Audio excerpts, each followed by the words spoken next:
આજે આપણે પાલક પનીર સબ્જી બનાવવાના છીએ। આ સબ્જી ખાવામાં તો ટેસ્ટી છે જ, પણ બનાવવી પણ એટલી જ સહેલી છે। તો ચાલો કેવી રીતે બનાવવી એ જોઈ લઈએ।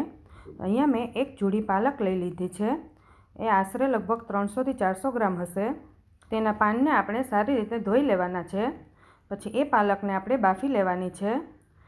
પાલકને બફાતા 2 થી 3 મિનિટ જ થાય છે। પાલક બફાઈ જાય પછી તેને ઠંડા પાણીમાં મૂકી દેવાની, જેથી પાલક બફાવાની પ્રોસેસ પણ બંધ થઈ જાય અને તેનો કલર પણ એવો ને એવો ગ્રીન રહે છે। પછી આપણે ટમેટાની પેસ્ટ બનાવી લેવાની છે। તો 2 મીડિયમ સાઇઝના ટમેટાને આપણે પેસ્ટ બનાવી લઈએ। હવે એ જ મિક્સર જારમાં આપણે બાફેલી પાલક જે નિતારીને રાખી હતી એ એડ કરી દઈએ। 10 થી 12 કાજુ એડ કરી દઈએ।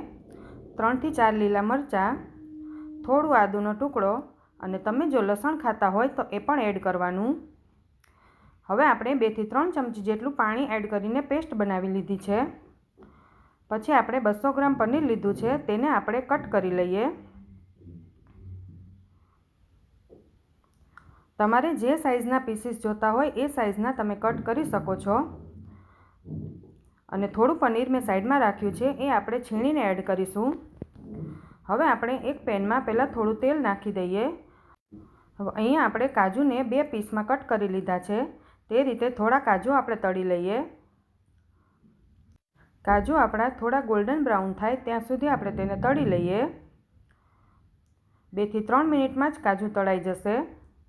તો કાજુ આપણા થોડા ગોલ્ડન બ્રાઉન થઈ ગયા છે, તો આપણે તેને એક પ્લેટમાં કાઢી લઈએ।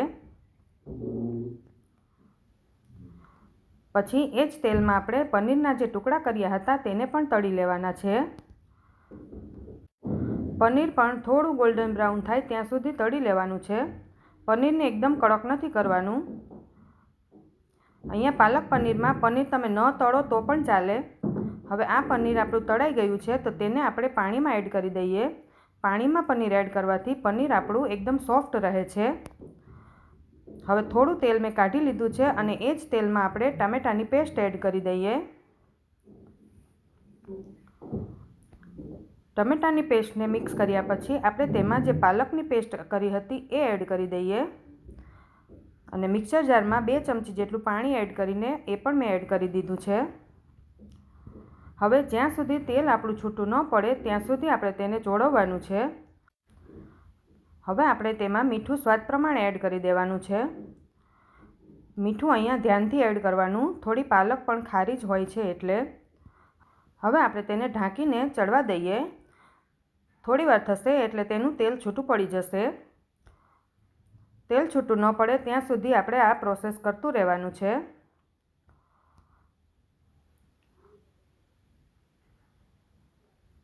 વચ્ચે વચ્ચે આ રીતે મિક્સ કરતું જવાનું છે અને ઢાંકીને મૂકતું જવાનું છે। તેલ આપણું બધું છૂટું પડી જશે અને ગ્રેવી પણ એકદમ ઘટ્ટ થઈ જશે। પછી આપણે અડધી ચમચી જેટલો ગરમ મસાલો, અડધી ચમચી જેટલો આમચૂર પાવડર અને 1 નાની ચમચી જેટલું કસૂરી મેથી એડ કરી દઈએ। અને થોડી એવી ખાંડ એડ કરી દઈએ। ખાંડ તમારે એડ ન કરવી હોય તો પણ ચાલે। અને 2 ચમચી જેટલી દૂધની મલાઈ એડ કરી દઈએ। દૂધની મલાઈ ન હોય તો તમે ફ્રેશ ક્રીમ પણ એડ કરી શકો છો। બધું સારી રીતે મિક્સ કરી દીધા પછી આપણે જે કાજુ તળીને રાખ્યા હતા એ એડ કરી દઈએ। અને જે પનીર આપણે રાખ્યું હતું એને મેં છીણી લીધું હતું એ પણ એડ કરી દઈએ। અને જે પાણીમાં પલાળીને પનીર રાખ્યું હતું એ પણ એડ કરી દઈએ। હવે આ બધું સારી રીતે મિક્સ કરીને 2 થી 3 મિનિટ માટે ઢાંકીને સ્લો ફ્લેમ પર ચડવા દેવાનું છે। પછી આપણે ઉપરથી લીલા ધાણા એડ કરી દઈએ। તો આપણું શાક તૈયાર થઈ ગયું છે। પછી તેને આપણે બાઉલમાં લઈ લઈએ। આ શાક તમે પરોઠા, નાન, રોટલી સાથે પીરસી શકો છો અને ખાવામાં પણ ખૂબ જ ટેસ્ટી લાગે છે। ઉપરથી આપણે થોડીક મલાઈથી ગાર્નિશ કરી દઈએ। તો તમે પણ ઘરે જરૂરથી ટ્રાય કરજો।